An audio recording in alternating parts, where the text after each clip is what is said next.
आज हम लोग पढ़ेंगे stress strain relationship of elastic material के बारे में। ठीक है, जो अभी तक हम लोग थोड़ा बहुत देखे थे ये स्ट्रेस स्ट्रेन, उसको आज डिटेल्ड में अच्छे से समझेंगे कि क्या होता है ये सब चीज़। ठीक है, तो स्टार्ट करते हैं। जो डाउट होगा आप लोग चैट में डालिएगा, हम लोग बीच बीच में चैट चेक करते रहेंगे। ठीक है, okay.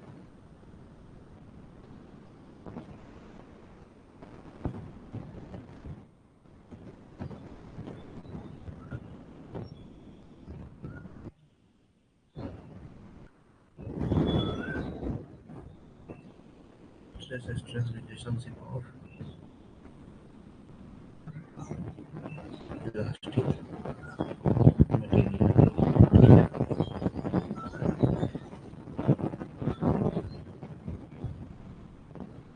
Sigma is equal to direction proportional to epsilon.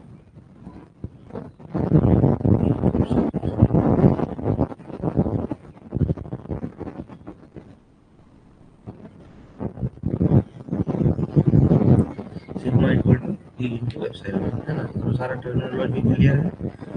Sigma आपका हो गया एचसीएल स्ट्रेस। ठीक है,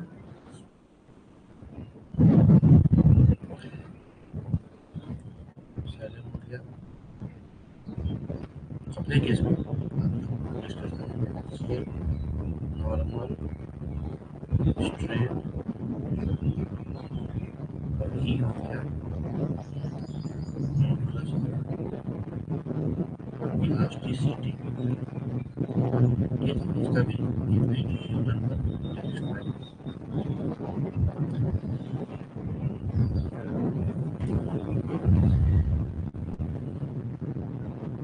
जिस तरह से ई होता है अपना मॉडल ऑफ इलास्टिसिटी, इसी तरह से हम लोग दो और टर्म समझेंगे। वो है आपका जी और के। जी है अपना modulus of rigidity,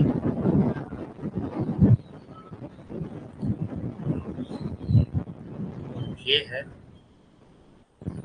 bulk modulus. ठीक है, तो जो मॉडुलस ऑफ रिजिडिटी है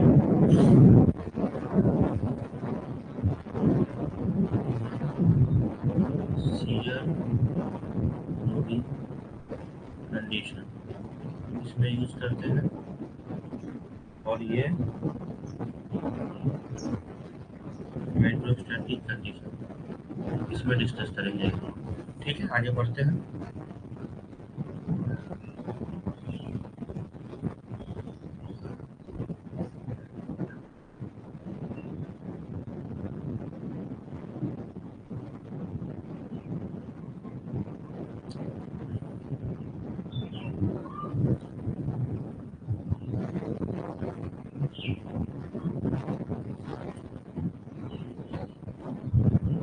तो इस दोनों का एक बार आप लोग रिलेशन जो है वो नोट डाउन कर दीजिए। उससे पहले पॉइजन रेशियो समझ लीजिए।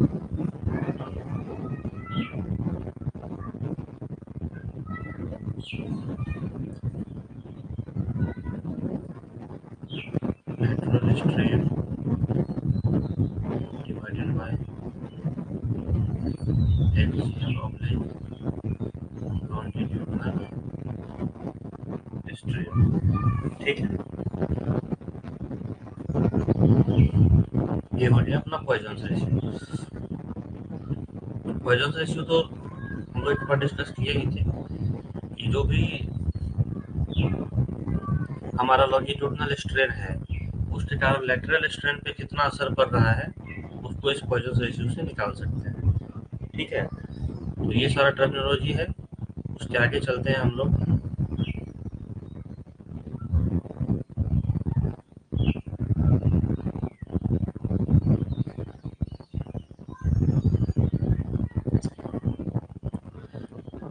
तो जो हम लोग अभी देखे मॉडुलस ऑफ रिजिडिटी, इसका रिलेशन है ई अपॉन 2 इंटू 1 प्लस न्यू। ये किस कंडीशन में है? Considering pure shear loading condition. Generally question इसी सब कंडीशन में आता है, कोई वैसा डिफरेंट कंडीशन लेता नहीं है। और के जो बल्क मॉडुलस है उसका है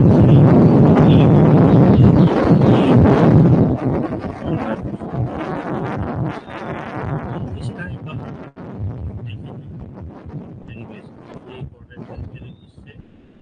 डेरिवेशन रिलेटेड सभी रिलेटेड क्वेश्चन आता है। ठीक, इसका कंडीशन है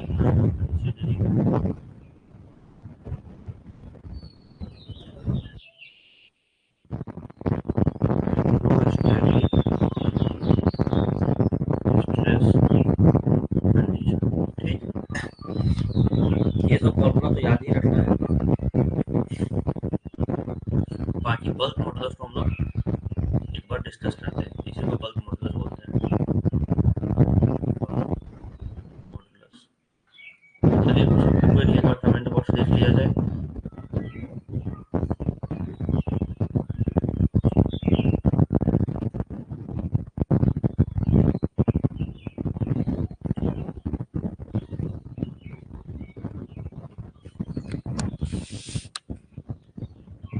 साउंड अब आ रहा है क्या?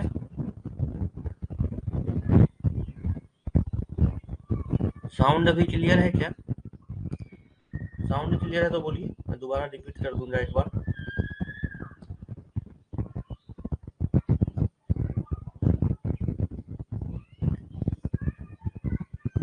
ठीक है, मैं एक बार दोबारा से रिपीट करता हूँ जहाँ से स्टार्ट किए हैं, फिर इसके आगे बढ़ेंगे। ठीक है,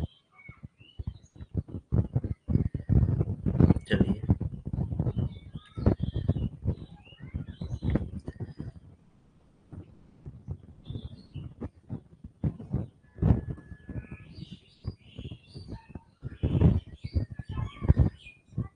देखिए अभी हम लोग पढ़ेंगे stress strain relationship of elastic material के बारे में। ठीक है, जो भी इलास्टिक मटेरियल है अपना रॉड जब भी इलास्टिक जोन में होता है उस पे ये लागू होगा। ठीक है, तो जैसे हम लोग शुरू में जानते ही हैं, sigma directly proportional to epsilon होता है। सिग्मा अपना नॉर्मल स्ट्रेस, एप्सिलॉन अपना नॉर्मल स्ट्रेन, और इसका जो प्रोपोर्शनैलिटी कांस्टेंट होता है ई, वो होता है मॉडुलस ऑफ इलास्टिसिटी। ठीक है, वो मॉडुलस ऑफ इलास्टिसिटी हो गया ई। तो इसके आगे हम लोग देखते हैं कि दो तरह का और मॉडुलस होता है, उसके बारे में थोड़ा जान लेते हैं। तो जैसे ई मॉडुलस ऑफ इलास्टिसिटी है, उसी तरह से जी होता है अपना मॉडुलस ऑफ रिजिडिटी, और के होता है बल्क मॉडुलस। ठीक, तो इसको हम लोग पढ़ेंगे। जैसे मॉडुलस ऑफ रिजिडिटी पढ़ेंगे तो वो शियर लोडिंग कंडीशन में पढ़ेंगे, क्या है आगे धीरे धीरे सब क्लियर हो जाएगा। बल्क मॉडुलस हाइड्रोस्टैटिक कंडीशन में। ठीक है,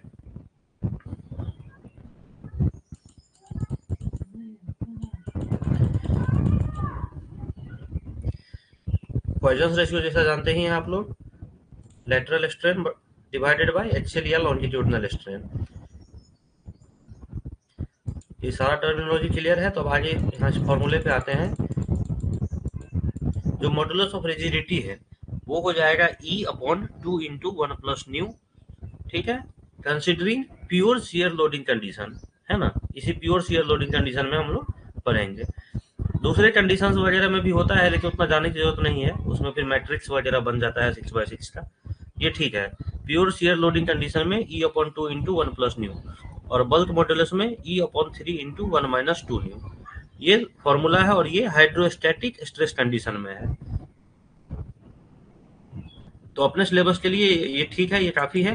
इसी कंडीशंस में हम लोग पढ़ते हैं। ठीक है, तो अभी मैं इसका डेरिवेशन आपको बताऊंगा जो बल्क मॉडुलस है, क्योंकि इसके रिलेटेड जो है अपने पास क्वेश्चन आता है, तो इसको थोड़ा सा डिटेल्स में जान लेते हैं बल्क मॉडुलस को। अभी साउंड क्लियर है? एक बार आप लोग कमेंट कर दीजिए।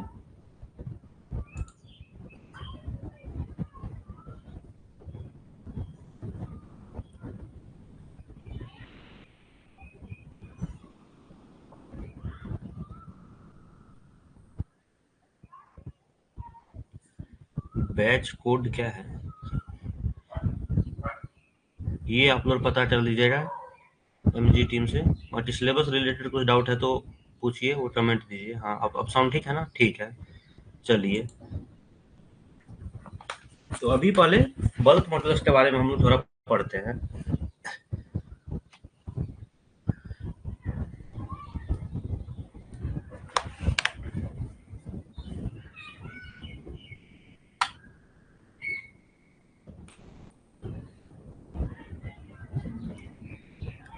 चलिए, जैसे सैंपल बनाते हैं।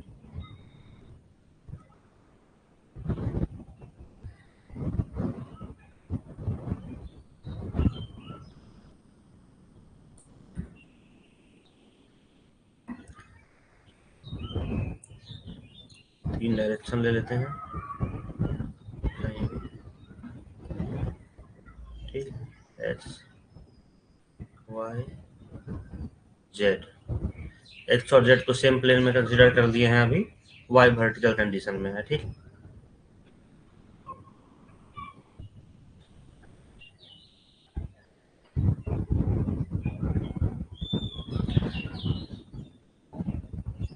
तो अपने पास जो स्ट्रेस है वो तीन तरह का हो जाएगा, sigma x x, sigma y y, sigma z z, ठीक। इसी तरह से स्ट्रेन हो जाएगा epsilon x x, epsilon y y, epsilon z z.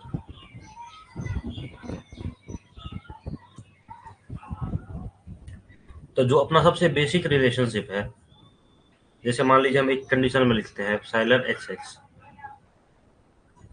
तो सिग्मा अपॉन ई होता है, तो पहले वन अपॉन ई करते हैं। और यहाँ पे क्या तीनों डायरेक्शन में लोडिंग है, इसलिए डायरेक्ट सिग्मा तो नहीं करेंगे क्योंकि पॉइजन रेशियो का भी इफेक्ट आएगा। तीनों डायरेक्शन में लोडिंग है इसलिए। तो एक्स एक्स डायरेक्शन में ले रहे हैं, हम लोग निकालना चाह रहे हैं, तो सिग्मा एक्स एक्स तो डायरेक्ट आ जाएगा। और इसका इम्पैक्ट जो भी वाई और जेड पे आएगा उसको भी नोट करेंगे, तो वो निगेटिव इम्पैक्ट होगा। जैसे डिस्कस किए थे हम लोग कि एक तरफ से अगर एक्सियल प्रेशर देते हैं तो अगर वो लेंथ को रिड्यूस करने का टेंडेंसी रखता है तो डायमीटर अकॉर्डिंगली इंक्रीज करेगा। तो दोनों एक दूसरे का कॉन्ट्राडिक्टरी नेचर में जाएगा। तो ये प्लस में ले रहे हैं तो ये माइनस में ले लेंगे। तो बाकी जो दो चीज है वो पॉइजन रेशियो के प्रोपोर्शनैलिटी के साथ आ जाएगा, ठीक है। ये एप्सिलॉन एच एक्स हो गया। ये इक्वेशन आप लोग को समझ में आ गया होगा। इसमें कुछ डाउट होगा तो कमेंट में लिखिएगा, कंप्लीट करने के बाद समझा देंगे, ठीक। सिमिलरली आइए एप्सिलॉन वाई वाई, इसमें भी वही one upon E into stress condition आएगा। ये वाई का कंडीशन है, तो जो इसका स्ट्रेस वाई में है वो एज इट इज रहेगा और पॉइजन इफेक्ट बाकी पे आएगा। तो बाकी minus sigma x x plus sigma z z, ठीक है।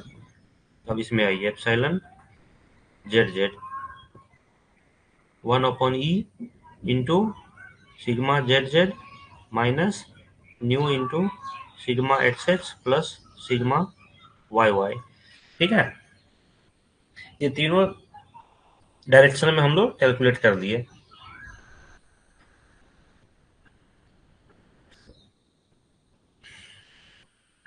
ठीक है, तीनों डायरेक्शन में ले लिए। अब तीनों को हम लोग सम अप कर देंगे, ठीक है। तो देखिए जैसे सम करेंगे तो इधर हो जाएगा epsilon x x, epsilon y y, epsilon z z. तीनों को जोड़ के हमको हम लोग एप्सिलॉन भी लिख देंगे, मतलब वॉल्यूमेट्रिक स्ट्रेन है ना, तीनों को जोड़ के आ जाएगा। और इस तरफ जो है वन अपॉन ई तो अपना कॉमन ही आ जाएगा, है ना। बाकी ये सारा टर्म जो है ये सारा टर्म जुड़ जाएगा। तो यहाँ देखिए मैं एक को एक पे ध्यान दिलाता हूँ, अकॉर्डिंगली आप लोग को बाकी पे भी ध्यान आएगा। तो यहाँ क्या है, सिग्मा एक्स एक्स ये रहा एज इट इज। यहाँ सिग्मा एक्स एक्स है उसमें माइनस न्यू लगा है, यहाँ सिग्मा एक्स एक्स है वहाँ माइनस न्यू लगा है। मतलब सिग्मा एक्स एक्स का एक वन माइनस टू न्यू ये बन रहा है। सिमिलरली सिग्मा वाई में जाइए तो यहाँ पे वन है इस वाले में, इसमें माइनस न्यू और इसमें माइनस न्यू, तो इसमें भी one minus two new. Similarly sigma z Z में जाएंगे तो यहाँ पे वन, यहाँ पे माइनस न्यू, यहाँ पे माइनस न्यू, तो तीनों केस में वन माइनस टू न्यू बन रहा है, ठीक है। तो चलिए इसको लिखते हैं,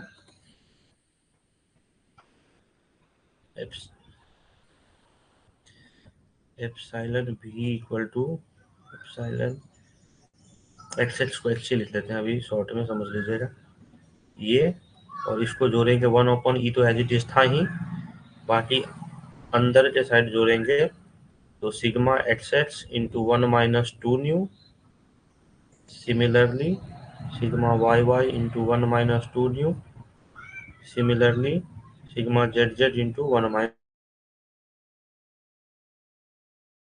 - 2 न्यू, जो भी पीछे डिस्कस किए। देखिएगा यही आएगा, थोड़ा ध्यान से एक बार देख लीजिए, वही चीज है, उसी को एक साथ लिख दिए हैं, वो 6 इस तरह से लिख दिए हैं, ठीक है। तो एप्सिलॉन वी इक्वल टू हो जाएगा 1/E। अब यहाँ फिर से देखिए तो 1 - 2 न्यू इस तीनों में कॉमन आ रहा है, ठीक है। तो यहाँ पे 1 - 2 न्यू ले लिए, तो ब्रैकेट में क्या आ जाएगा इधर, sigma x x plus sigma y y plus sigma z z, ठीक है। अब जैसे हम लोग डिस्कस किए थे, इसमें तीनों डायरेक्शन में लोडिंग है, इसमें तीनों डायरेक्शन में लोडिंग है। तो चलिए मान लीजिए 1 मिनट के लिए कि लोडिंग पी है, ठीक है, पी है, तो ये तीनों इक्वल ही होगा, ये तीनों पी ही होगा। तो epsilon v equal to 1/E into 1 - 2 nu into 3 p, ठीक। यहाँ तक कोई दिक्कत बताइए, यहाँ तक कोई दिक्कत, ठीक है। तब मॉडुलस पे आते हैं, जैसे मॉडुलस ई होता है ना, रो बाय सिग्मा, इसी तरह से यहाँ भी जो हम लोग मॉडुलस निकालेंगे हाइड्रोस्टैटिक कंडीशन में, ये भी तो कुछ ऐसा ही होगा। तो लोड अपना इस केस में क्या है, पी लिए हैं, और एप्सिलॉन भी, मतलब ये टर्म जो है ये के होगा, ठीक है। तो ये पी अपॉन एप्सिलॉन भी, बाकी टर्म को उधर कर देते हैं, पी अपॉन एप्सिलॉन भी इधर रहने दीजिए। तो ये ऊपर चला गया ई, और नीचे आ गया 3 × 1 - 2 न्यू, ठीक है। इसी चीज को के बोलते हैं, बल्क मॉडुलस। तो आपका फॉर्मूला ये डिराइव हो गया, K equal to E upon 3 × 1 - 2 nu, ठीक है। इसमें बस ध्यान दीजिए कि इसमें वॉल्यूमेट्रिक स्ट्रेन लेते हैं, इसको कैलकुलेट करने के लिए तीनों डायरेक्शन वाले के स्ट्रेन को जोड़ेंगे, है ना। और बाकी जो स्ट्रेस का जो पॉइजंस का कंपोनेंट है जो दूसरे डायरेक्शन में होता है, उसको भी न्यू के साथ करके, और ये इक्वेशन हमको बनाना है, ये इक्वेशन बन गया तो ये रिलेशनशिप डिराइव हो जाएगा। अब इसमें कुछ डाउट है तो पूछिए, नहीं तो इसके रिलेटेड एक सिंपल सा क्वेश्चन है आगे, वो कर लेते हैं, थोड़ा क्लियर हो जाएगा।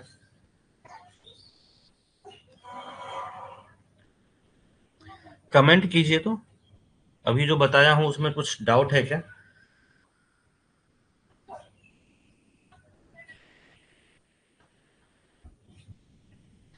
ठीक है, एक क्वेश्चन देखते हैं, है ना, सिंपल ही है।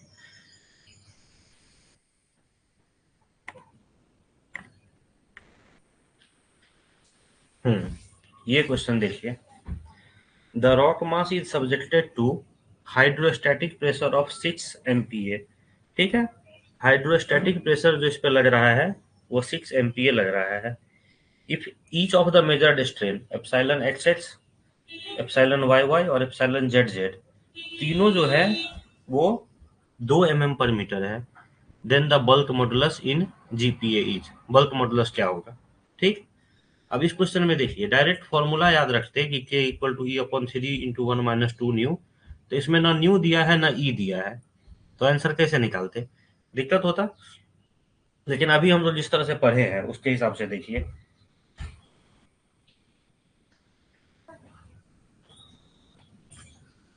यहाँ है ना epsilon x plus epsilon y plus epsilon z, इस तीनों को हम लोग जोड़ेंगे, और दिस इज इक्वल टू जो भी हमारा हाइड्रोस्टैटिक प्रेशर बना है ना, उससे ये रिलेशन निकालेंगे। तो उसको देखिए, सिर्फ बेसिक डिफिनीशन से जाते हैं इस क्वेश्चन में। वॉल्यूमेट्रिक स्ट्रेन क्या हो गया, तीनों को जोड़ देंगे, epsilon x x plus epsilon y y plus epsilon z z, तीनों को जोड़ के अपना हो जाएगा 6 mm/मीटर, ठीक। और अपने को क्वेश्चन में दे दिया है, देखिए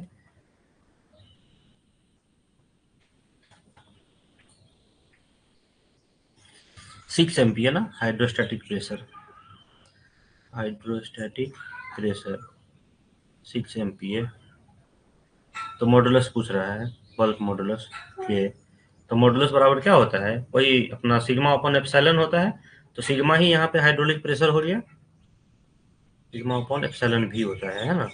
बल्क मॉडुलस में एप्सिलॉन भी होता है। ऐसे क्या भी नहीं लिखिएगा तो आप एक ही दो लिख भी सकते हैं, एप्सिलॉन भी करना है, यहाँ पे 6 आएगा। तो बल्क ऑलरेडी दिया हुआ है 6 MPa, एप्सिलॉन भी है अपना 6 mm पर मीटर है ना। इसको यूनिट को, इसको डायमेंशन लेस करना है क्योंकि एप्सिलॉन डायमेंशन लेस होता है। तो mm को मीटर में कर दिए तो 10⁻³ अब metre by metre cancel out हो गया। ठीक है, तो इसको कैंसिल कर दीजिए 1, ये 10⁻³ MPa। GPa में पूछ रहा है तो 1 GPa इसका आंसर हो जाएगा। तो इसमें बस सीधा जो बेसिक डेफिनेशन है, ये equal to sigma upon epsilon v, ये लगा के अपना आंसर आ जाएगा। ई न्यू को इस क्वेश्चन में जरूरत ही नहीं पड़ी अपने को। ठीक है, इसमें कुछ डाउट है तो बोलिएगा।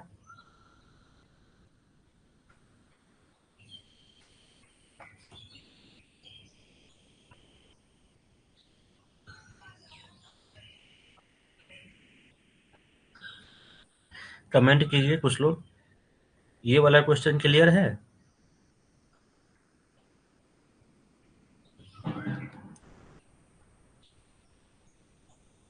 भूपेंद्र, ध्रुव, कमेंट कीजिए कोई आदमी, एक दो लोग भी कमेंट कीजिए। ये क्वेश्चन क्लियर हुआ या कुछ डाउट रह गया इसमें?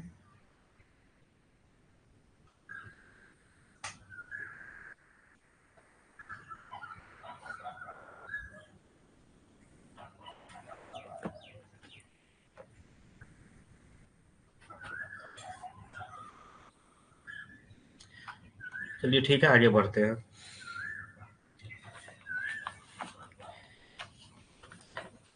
अभी एक दो क्वेश्चन और करते हैं, उसके बाद में आप लोग को एक बताएंगे स्ट्रेस स्ट्रेन, जो हॉरिजेंटल और वर्टिकल स्ट्रेस का जो रिलेशन होता है, जो के वैल्यू बोलते हैं, उसको एक बार हम लोग लास्ट में आप लोग को बताएंगे, उसका डेरिवेशन, जिसको हम लोग कल यूज भी किए थे, उसका डेरिवेशन अच्छे से समझा देते हैं क्योंकि वहाँ पे डायरेक्ट वैल्यू यूज किए थे तो कुछ लोग को क्लियर नहीं हुआ होगा। अभी चलिए एक दो क्वेश्चन और किया जाए।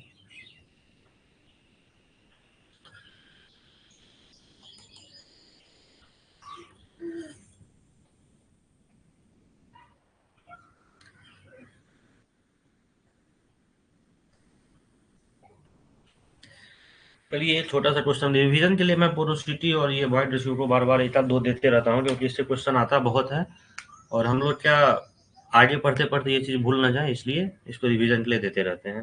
ठीक है, तो ये क्वेश्चन एक बार पढ़ लीजिए।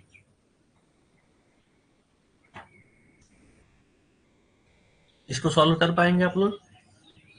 इसको आप लोग करके एक बार कल बताइएगा। मैं चाहता हूँ एक क्वेश्चन आप लोग खुद भी अटेम्प्ट कीजिए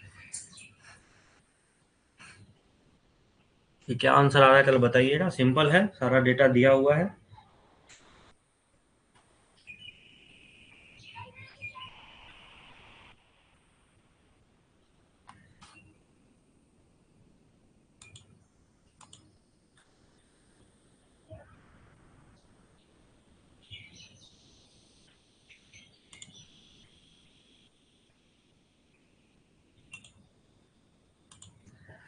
है ना, ये क्वेश्चन आप लोग को बताना है।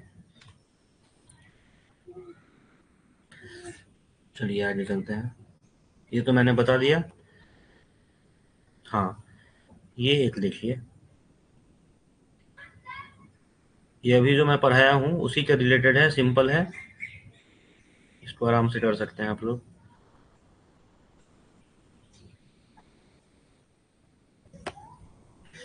A cubical rod sample is enclosed between two fixed hard steel plates। ठीक है, रॉड सैंपल है नीचे, वो व्हाइट कलर में जो दिख रहा है ये वाला, और ये जो ब्लैक दिख रहा है ये स्टील प्लेट के बीच में इंक्लोज किया गया है। ठीक है, तो the modulus of elasticity and Poisson ratio of the rod, E और न्यू का वैल्यू दे दिया। If the rod is subjected to the stress as shown in the figure, the strain in the X direction in millimetre पर metre is. ठीक है, तो इसमें देखिए सबसे पहले, जैसे इसमें डायरेक्शन शो नहीं कर रहा है ना, एक्स कौन सा है वाई कौन सा है, कायदे से करना चाहिए। लेकिन फिर भी अगर नहीं करता है तो जो हॉरिजेंटल रहता है वही, उसी को हम लोग एक्स ले लेते हैं। तो ये जो हॉरिजेंटल डायरेक्शन है ना 5 एमपीए वाला, ठीक है, ये जो हॉरिजेंटल डायरेक्शन है 5 एमपीए वाला, इसको हम लोग एक्स डायरेक्शन ले लेंगे। तो चलिए इसको सॉल्व करते हैं।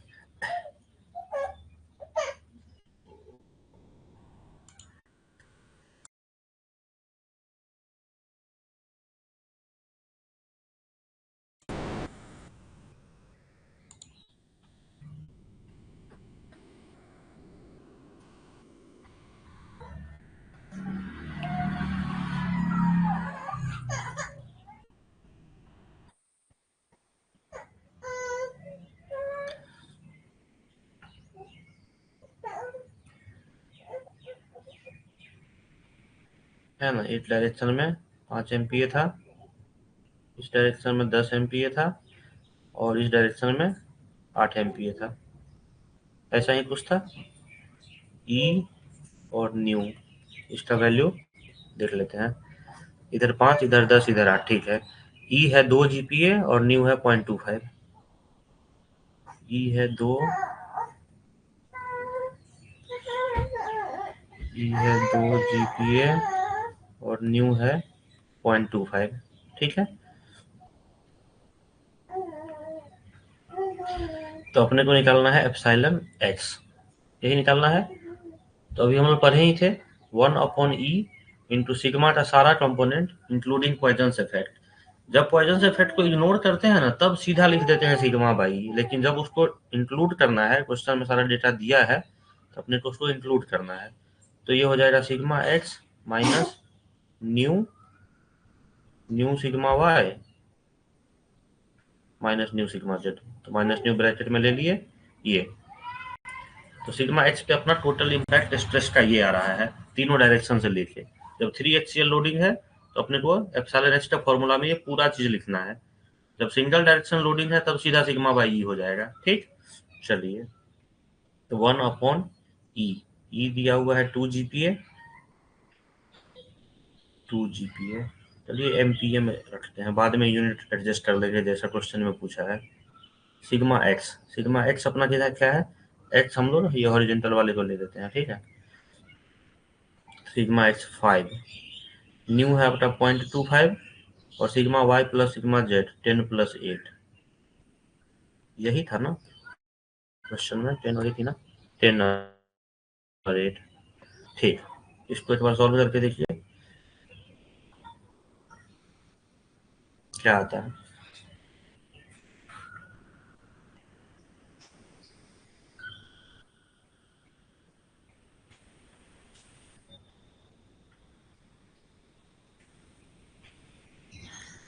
ठीक है, 5 एमपीए में दिया हुआ था, इसको भी हम लोग एमपीए में कर लिए हैं 10⁻³ करके, कोई दिक्कत नहीं है। तो अपना वैल्यू आ गया 10 प्लस 8 18, 18 इंटू 0.25 4.5, है ना। तो 5 माइनस 4.5 देख लीजिए, 1/2 इंटू 10⁻³ और ये है 5 माइनस 4.5, तो मतलब 0.5/2 इंटू 10⁻³, ठीक। ये डेटा भी एमपीए में दिया था, ये जी, और नीचे ये जेपीए में दिया था, तो इंटू में इसको मैं 10⁻³ से मल्टीप्लाई करके इसको भी एमपीए में ले आया, यूनिट कैंसिल हो गया, कोई दिक्कत नहीं है।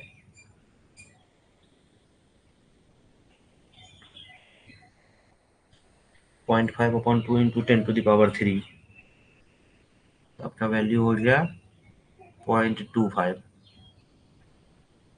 इंटू 10⁻³ ये यूनिट लेस है, तो मतलब मीटर बाय मीटर इसको बोल सकते हैं। क्वेश्चन में लोग पूछना चाहे थे मिलीमीटर बाय मीटर में, ठीक है, मतलब यूनिटलेस में नहीं पूछ रहे हैं, यूनिट के साथ पूछ रहे हैं मिलीमीटर बाय मीटर, तो ठीक है।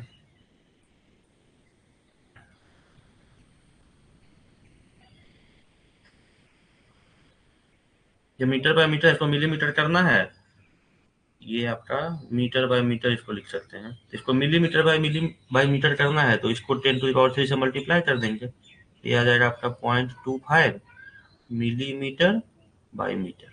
इसमें आपका जो स्ट्रेन है वो यूनिटलेस होता है ना। यूनिटलेस मतलब क्या, ये मीटर बाय मीटर हो गया तो कैंसिल हो गया, तो यूनिटलेस हो गया। फिर अगर क्वेश्चन में पूछ रहा है मिलीमीटर बाय मीटर, भले ही डायमेंशन दोनों लेंथ का ही है लेकिन वो मिलीमीटर में पूछ रहा है, तो मतलब हमको ऊपर वाले वैल्यू को मिलीमीटर में कर देना है। तो ये मीटर को 10⁻³ मिलीमीटर लिख सकते हैं, तो वही किए हैं, 10⁻³ मिलीमीटर लिखे, 10⁻³ और 10⁻³ कैंसिल आउट हो गया, 0.25 mm पर मीटर, ये आंसर हो गया। इसमें कुछ डाउट होगा तो बताइएगा।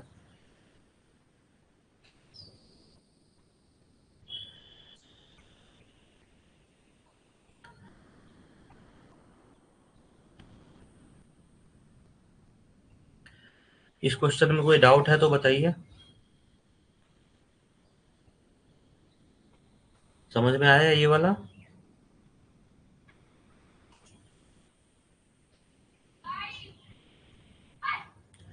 चलिए बहुत बढ़िया, आगे बढ़ते हैं।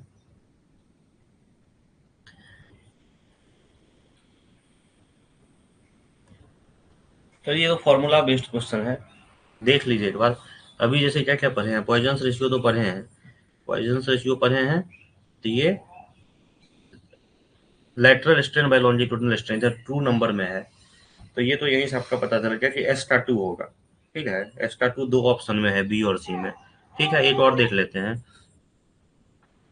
अभी तक जो पढ़े हैं उसी में से देख लेते हैं। ये रहा मॉडुलस ऑफ इलास्टिसिटी पी में, तो वो सिग्मा बाय एप्सिलॉन होता है, तो पी का 3 होगा। ठीक है, पी का 3 और एस का 2, ये देखिए ना ऑप्शन में, तो यही सॉल्व हो गया, बाकी देखने की जरूरत भी नहीं पड़ रही है। ठीक है, अभी नहीं पढ़े हैं तो सुना दीजिए, यहीं से आ जाएगा ऑप्शन सी, एस का 2 और पी का 3, ये कुछ खास नहीं था। आगे चलते हैं। ये भी थ्योरी बेस्ड क्वेश्चन है कि dilatancy of a rod is associated with, वो क्रैक के कारण जो वॉल्यूम बढ़ जाता है ना उसको बोलते हैं डाइलेशन। तो सीधा है, क्रैक के कारण जो भी वॉल्यूम बढ़ा है उसको डाइलेशन बोलते हैं, ऑप्शन डी इसका आंसर है। हाँ, एक ये चीज देख लीजिए, इसको थोड़ा समझ लीजिए कि कभी कभी थोड़ा कंफ्यूज करता है। A piece of coal sample weighs 10 kg in air, मतलब कोल है, ठीक है, वो उसका वजन 10 किलो है, और जब उसको पानी में पूरा डुबा देते हैं तो उसको स्प्रिंग बैलेंस या किसी से भी मान लीजिए मेजर करें, है ना, इसका कितना वेट आ रहा है, तो उसका 2 kg आ रहा है जब वो पानी में डूबे हुए स्टेट में है। तो कोल का स्पेसिफिक ग्रेविटी पूछ रहा है, मतलब वाटर के रिस्पेक्ट में उसका डेंसिटी क्या है कोल का। तो इसको कैसे सॉल्व करेंगे, थोड़ा सा 1 मिनट 2 मिनट इस पर थोड़ा दिमाग लगाइए आप लोग अपने एंड से कि कैसे कैलकुलेट होता हो, फिर मैं बताता हूँ।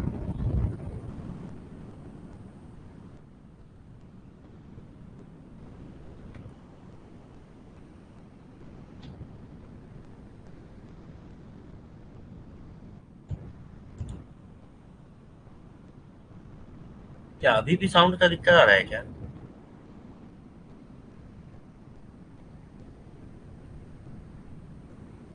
अभी जो मैं क्वेश्चन एक दिया हूँ, क्वेश्चन नंबर 24 पोल सैंपल का वेट वाला, उसको थोड़ा सा वर्कआउट कीजिए, थोड़ा सा दिमाग लगाइए कि कैसे सॉल्व होगा। जनरल क्वेश्चन है, इतना कुछ इसको लेना देना नहीं है सिलेबस से, जनरल क्वेश्चन है, आप ऐसे भी बना सकते हैं, तो सब्जेक्ट से उतना कुछ लेना देना नहीं है। हाँ ठीक है, साउंड क्लियर है ना, चलिए अच्छी बात है। थोड़ा सा इस क्वेश्चन पे माइंड लगाइए, फिर मैं बताता हूँ सॉल्यूशन।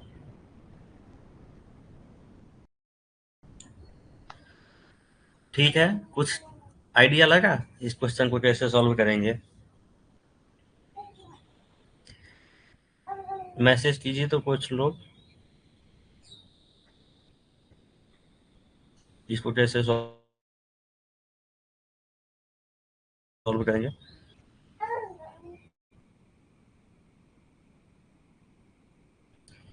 तो सिंपल लॉजिक से सॉल्व कर देंगे।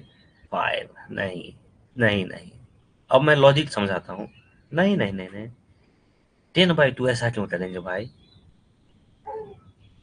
वैसा क्यों करेंगे, तो सीधा kg/kg डायमेंशन लेस टर्म आ जाएगा 5, अपने को स्पेसिफिक ग्रेविटी जो है ऐसे नहीं। मैं समझाता हूँ, थोड़ा कॉन्सेप्ट समझाता हूँ, वो समझिए, ऐसे क्वेश्चन के लिए पेन उठाने की भी जरूरत नहीं पड़ेगी। क्या दिया है, a piece of coal sample weighs 10 kg, ठीक है, चलिए आपको वेट पहले ही दे दिया। आइए, मास पहले ही दे दिया 10 kg। अपने को निकालना है डेंसिटी। डेंसिटी क्या होता है? Mass by volume. मतलब अपने को वॉल्यूम की जरूरत है, ये मिल जाए तो काम हो जाएगा। अब क्वेश्चन में देखिए, कोल सैंपल का वेट है 2 किलो, और बाद में जब इसको 2 kg, सॉरी, कोल सैंपल का वेट है 10 किलो, और जब वो पानी में डूबा है उस समय उसको मेजर कर रहे हैं तो 2 किलो आ रहा है। इसका मतलब क्यों, ये कम क्यों आ रहा है? ये 10 kg था, अब 2 ही kg आ रहा है, तो मतलब 8 kg का फोर्स इसको कहीं और से लग रहा है, तभी तो वो फोर्स बैलेंस होगा। तो ये 8 kg का फोर्स जो बायोन्सी बोलते हैं, जो बायोन्स फोर्स होता है, बायोन्सी, जो पानी किसी भी वस्तु के ऊपर जो लगाता है फोर्स 8 kg, वो इसका फोर्स है। तो 10 किलो, जैसे ये ब्लॉक है, तो 10 किलो इसका खुद का नीचे वेट जा रहा है, ठीक है। और 8 kg जो है वो बायोन्सी इस पे फोर्स लगा रहा है। तो जो रिजल्टेंट फोर्स है 10 - 8, वो 2 kg हमारे बैलेंस पे फील हो रहा है ना। 2 kg हमारे बैलेंस पे फील हो रहा है। तो ये 8 kg जो फोर्स लग रहा है, ये लगा रहा है वाटर। तब इससे देखिए सीधा वॉल्यूम निकल जाएगा। वॉल्यूम ऑफ वाटर कितना होगा? Mass by density of water. 8 kilo है ना। 8 किलो है मतलब 8,000 ग्राम, और डेंसिटी 1, मतलब 8,000 सेंटीमीटर क्यूब। यही हो गया। यही वॉल्यूम वाटर जो है, इतना वॉल्यूम वाटर का डिस्प्लेस हुआ है, क्योंकि 8 kg फोर्स लगाने के लिए अपना पढ़े ही है बायोन्सी फोर्स के लिए आर्किमिडीज प्रिंसिपल में, कि जितना उसका वाटर डिस्प्लेस होगा उतना वो फोर्स लगाएगा, है ना। तो इतना डिटेल्स में नहीं भी जाना है, तो सीधा है कि 8 जो है हमारा वाटर इस पे फोर्स लगाया है, 8 kg का लोड वाटर दिया है। तब अपना क्या हो गया, रॉक का मास था 10, और रॉक का वॉल्यूम कितना था? जितना पानी डिस्प्लेस किया वही तो उसका वॉल्यूम होगा, और क्या होगा। पानी डिस्प्लेस किया है 8 kg के बराबर, तो वॉल्यूम भी होगा उसका 8 kg के बराबर, है ना। तो इसको आप लोग पूरा डायमेंशन के साथ अगर जाइएगा तो उसको वॉल्यूम में कन्वर्ट करना पड़ेगा। तो मास अगर 10 kg है, तो 10 × 10⁻³ कितना सीसी हो गया। वैसे मास को तो इसमें करने की जरूरत नहीं है, वॉल्यूम को। तो वॉल्यूम हो गया अपना 8 × 10⁻³ है ना। मास हो गया ऊपर इतना ग्राम, 10 × 10⁻³ ग्राम, और नीचे वॉल्यूम हो गया इतना सेंटीमीटर क्यूब। ये यहाँ से निकाले, जितना पानी डिस्प्लेस हुआ है वही वॉल्यूम यहाँ हो जाएगा। कैंसिल कर देंगे 10/8, हमारा स्पेसिफिक ग्रेविटी निकल जाएगा 10/8। सॉल्व कर लीजिए, 1.25 आएगा। कोई डाउट है तो बोलिए, नहीं तो दोबारा बताते हैं इसको।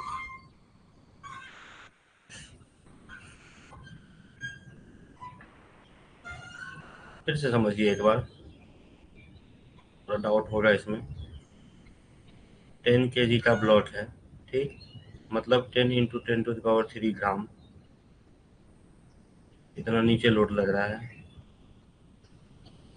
क्योंकि हमारे बैलेंस पे भी 2 kg का लोड है, इसका मतलब है कि वाटर जो है वो 8 kg का 8 kg के अकॉर्डिंग लोड लगा रहा है, ठीक है। 8 kg के अकॉर्डिंग लोड कब लगाएगा? जब उसका 8,000 सेंटीमीटर क्यूब पानी डिस्प्लेस होगा, तो जो उसका डेंसिटी 1 होता है ना।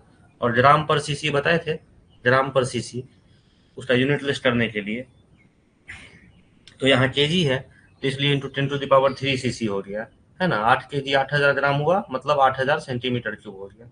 इसको और डाउट लग रहा है ऐसे समझिए, 8 kg 8,000 ग्राम, मतलब वॉल्यूम डिस्प्लेस जो हुआ वो 8,000 सेंटीमीटर क्यूब हुआ वाटर का, वॉल्यूम ऑफ वाटर डिस्प्लेस्ड। तो जो वॉल्यूम ऑफ वाटर डिस्प्लेस्ड हुआ, वॉल्यूम ऑफ वाटर डिस्प्लेस्ड जो होगा वही हो जाएगा वॉल्यूम ऑफ कोल सैंपल। जितना कोल सैंपल रहेगा उतना ही तो करेगा डिस्प्लेस, है ना। सिंपल आर्किमिडीज प्रिंसिपल के हिसाब से है। तो वॉल्यूम ऑफ कोल आ गया 8000 सेंटीमीटर क्यूब और मास ऑफ कोल था 10 किलो, मतलब 10 इंटू 10⁻³ ग्राम। बस यहाँ से डेंसिटी निकाल दिया, mass by volume 10 into 10⁻³ divided by ये 8 इंटू 10⁻³ यूनिट हो गया ग्राम पर सीसी। ये कैंसिल, ये 5, ये 4, सीधा आंसर 1.25 ग्राम पर सीसी। ये डेंसिटी हो गया अपने कोल ब्लॉक का। इसमें अब भी कुछ डाउट है तो बताइए, अब क्लियर होना चाहिए मेरे हिसाब से।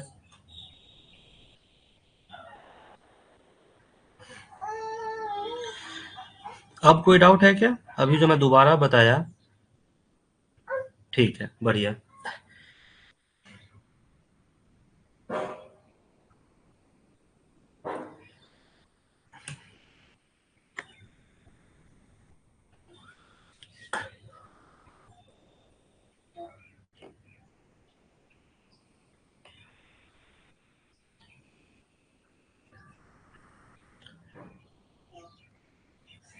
पोरोसिटी का एक और क्वेश्चन आ गया, आप लोग ट्राई करेंगे खुद से या मैं बार बार मैं ही बताते रहूं?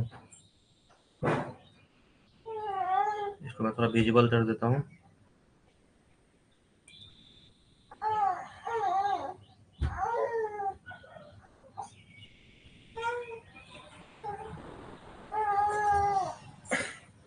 पढ़ लीजिए इस क्वेश्चन को, सिंपल है, वैसा कुछ नहीं है इसमें खास, सारा चीज दे रखा है।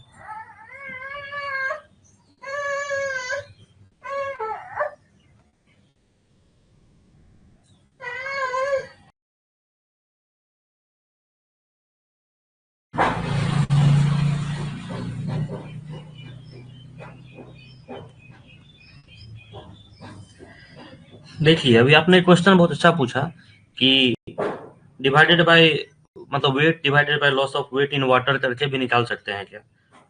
वो निकाल सकते हैं, लेकिन उसमें एक चीज ध्यान रखिएगा कि उसको वाटर में ही सबमर्ज कर रहे हैं। अगर वाटर में ही डुबा रहे हैं तो ठीक है। जैसे यहाँ देखिए ना, हम लोग क्या निकाले कि 8 केजी वेट जो है, 8 केजी वेट वो बायोन्सी मैनेज किया है ना, मतलब 8000 ग्राम को बायोन्सी मैनेज किया है।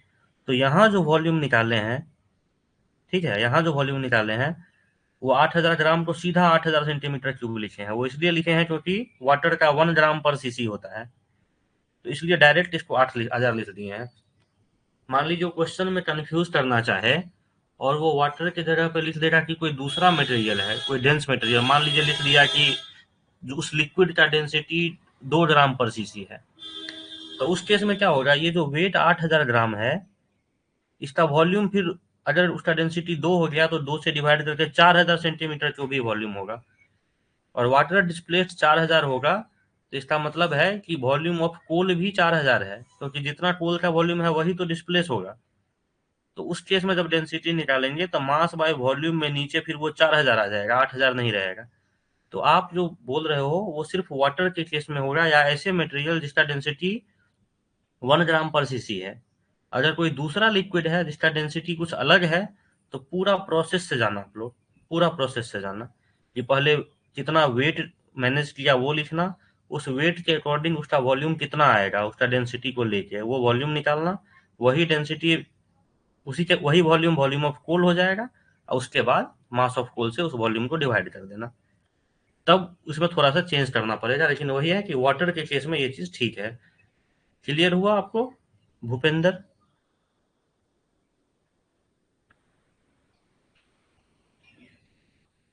Real weight by losses in, है ना, लॉसेज वेट इन वाटर जो आप पूछ रहे थे वो क्लियर हुआ?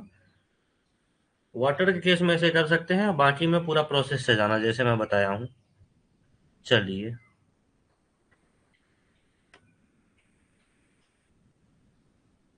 चलिए इसका सॉल्यूशन देख लीजिए। फिर एक चीज़ और आप लोग को बताना था, इसका सॉल्यूशन देख लीजिए। Dia 50, length 100, weight 300। ठीक है,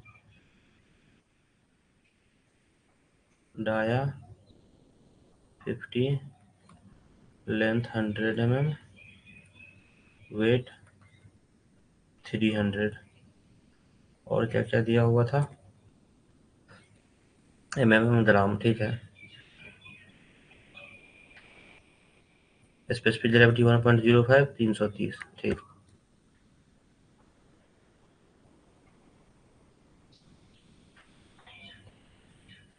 ये ड्राई वेट है ना, स्पेसिफिक ग्रेविटी 1.05 और सैचुरेटेड वेट 330 ग्राम में है वेट जो भी है। ठीक है, तो पहले तो टोटल वॉल्यूम निकाल लीजिए। सबसे simple volume of sample pi r square h 3.14 into dia 50 दिया है तो रेडियस 25 हो गया, 25 का स्क्वायर इंटू 100 सॉल्व कर लीजिए। मिलीमीटर क्यूब में ये डेटा आ जाएगा।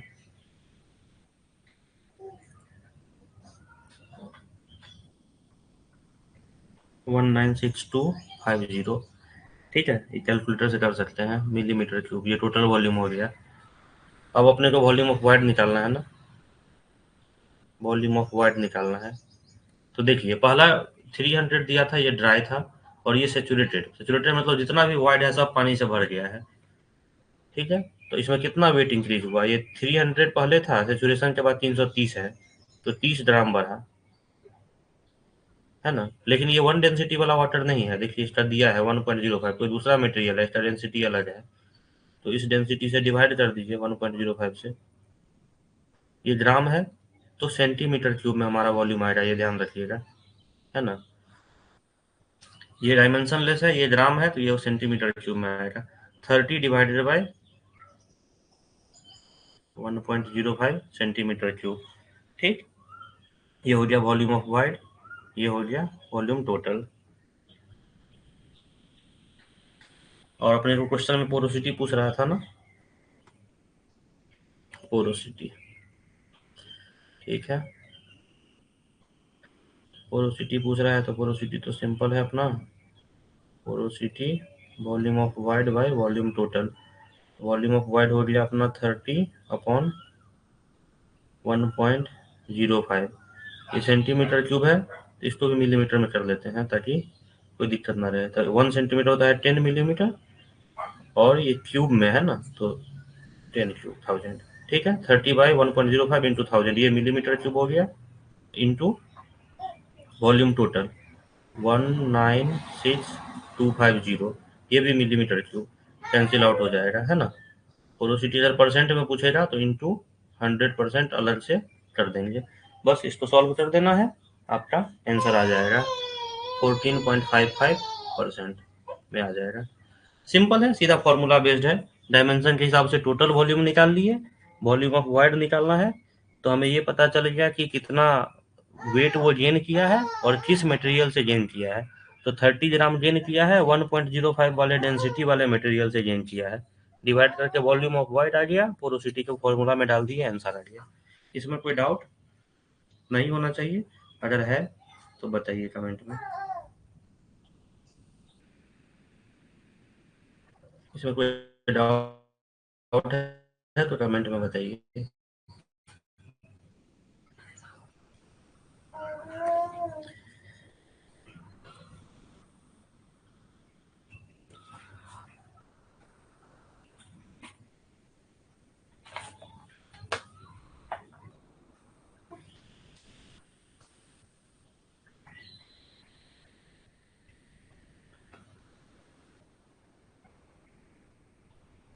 कोई डाउट अभी तक आज जो बताया इसमें कोई डाउट, कोई कंफ्यूजन? नहीं, चलिए बढ़िया है।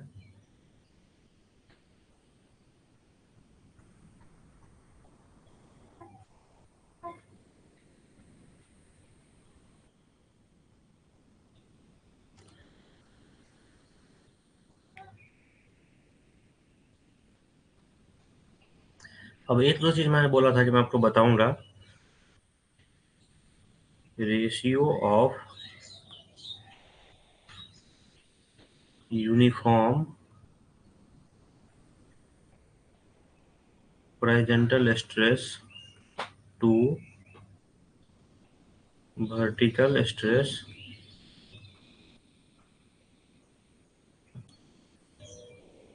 Eight a point in below ground.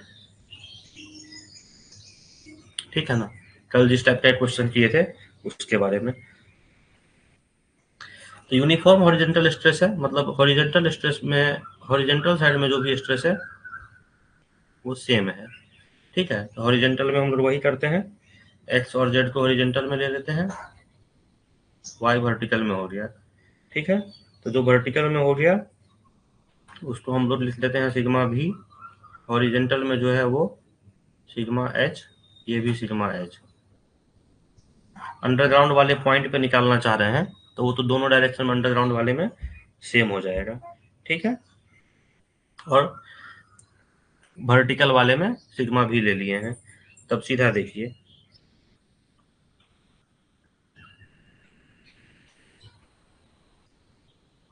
Z direction में निकालते हैं एप्सिलॉन जेड जेड। ठीक, फॉर्मूला अपना है 1/e into sigma z z minus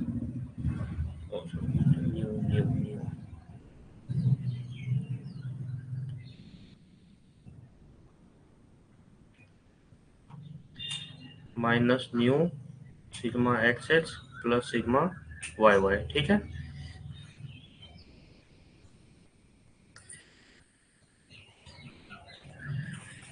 इसमें क्या अपने को प्लेन स्ट्रेन कंडीशन देता है, plane strain condition, plane strain condition. तो इसमें एप्सिलॉन जेड जेड है अपना 0, तो इस इक्वेशन को हम लोग 0 के बराबर कर देंगे, 1/e into sigma z z minus nu into sigma x x plus sigma y y equal to 0। ये किस कंडीशन के बारे में कर रहे हैं आप लोग समझ रहे हैं ना, कि अंडरग्राउंड वाले किसी पॉइंट पे लोड ले रहे हैं तो उसका रॉक लोड के कारण कितना उसका वर्टिकल स्ट्रेस आ रहा है, उससे पूछता है कि हॉरिजॉन्टल स्ट्रेस कैसे निकालना है, कितना होगा, उसके बारे में डेरिवेशन हो रहा है ना। तो इसमें जो भी मूवमेंट होगा उसके बारे में हम लोग देख रहे हैं। ठीक,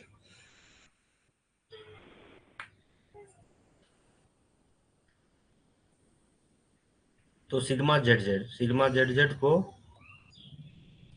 हम लोग लिख देते हैं, जेड ये है ना, सिग्मा एच लिए हुए हैं, sigma H minus new x में भी सिग्मा एच, वाई में सिग्मा भी इक्वल टू 0। तो सिग्मा एच कॉमन ले लिया तो 1 माइनस न्यू इंटू सिग्मा भी इक्वल टू 0। ठीक,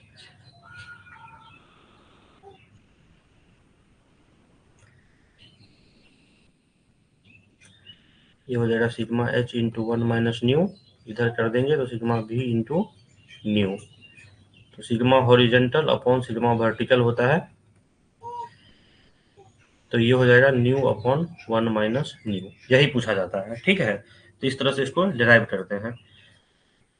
तो लास्ट डे जो हम क्वेश्चन डिस्कस किए थे उसमें सिग्मा हॉरिजेंटल चाहिए था, तो इसमें न्यू अपॉन 1 माइनस न्यू कर देंगे, इंटू सिग्मा वर्टिकल आ जाएगा। इसी सिग्मा वर्टिकल को क्या रॉक लोड कई बार दे देता है कि इतना किलो न्यूटन पर मीटर क्यूब, तो इसी सिग्मा भी को अगर रॉक लोड ड्रामा दे दिया है इंटू डेप्थ एच, एच उसका डेप्थ दे दिया है ना, जैसे ये दे दिया इतना किलो न्यूटन पर मीटर क्यूब, का डेप्थ कुछ मीटर में दे दिया तो पर न्यूटन पर मीटर स्क्वायर, ये सिग्मा भी के फॉर्म में आ जाएगा अपना। तो यही सिग्मा भी को ड्रामा इंटू एच कर देते हैं। तो इस तरह से आप लोग सिग्मा एच को निकाल सकते हैं। इसको देखिए थोड़ा क्लियर है कि नहीं।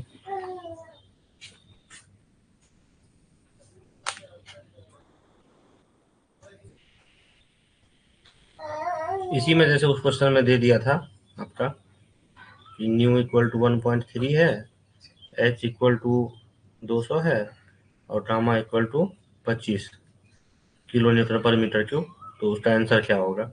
तो बस यहाँ से फॉर्मूला डिराइव हो गया, यहाँ 1/3 हो गया, नीचे 1 माइनस 1/3 करेंगे तो 2/3 हो जाएगा, है ना, 3 3 कैंसिल आउट। यहाँ गामा एच है, गामा 25, एच 200, तो ये हाफ हो गया, हाफ हो गया, ये 2 से 2 ये भी कट गया, 100, 2500 यूनिट सब इसमें दिया हुआ था तो केपीए हो जाएगा, उसको एमपीए में कन्वर्ट करेंगे तो 1000 से डिवाइड करके 2.5 एमपीए हो जाएगा। अगर क्वेश्चन में ये डेटा दे दिया, म्यू इतना, ये इतना मीटर, गामा इतना किलो न्यूटन पर मीटर क्यूब और सिग्मा हॉरिजॉन्टल पूछ दिया, डायरेक्ट इस फॉर्मूला में डाल के आप आंसर निकाल सकते हैं आगे से।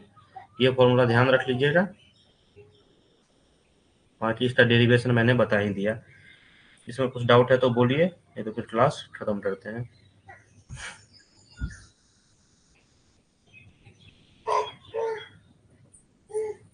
Any doubt? चलिए फिर, थैंक यू, क्लास क्लोज करते हैं।